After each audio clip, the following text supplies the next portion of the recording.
Facebook page delete कसरी गर्ने?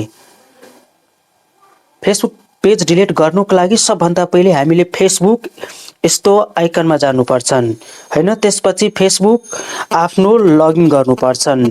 त्यसपछि तपाईको आफ्नो जुन पेज हुन्छ त्यो लगइन गर्नुपर्छ।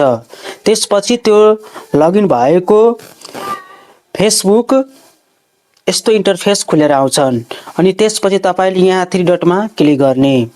त्यसपछि तल स्क्रल गर्ने। त्यसपछि यहाँ सेटिङ एन्ड प्रिभेन्सीमा क्लिक गर्ने अनि त्यसपछि यहाँ सेटिङमा क्लिक गर्ने। त्यसपछि एकछिन यसरी इन्टरफेस खुलेर आउँछन्। त्यसपछि तल स्क्रल गर्दै जाने अनि तल तपाईलाई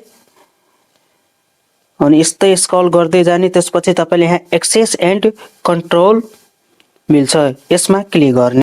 यस्तो इन्टरफेस खुलेर आउँछ अनि त्यसपछि यहाँ डिलिटमा क्लिक गर्ने अनि डिलिटमा क्लिक गरेपछि कन्टिन्यू गर्ने। त्यसपछि कन्टिन्यू गर्ने, फेरि त्यसपछि कन्टिन्यू गर्ने। त्यसपछि यस्तो एउटा इन्टरफेस खुलेर आउँछन् र यसमा आफ्नो पासवर्ड हाल्ने। पासवर्ड हालेपछि कन्टिन्यू गर्ने। त्यसपछि तपाईको पेज डिलिट हुन्छ।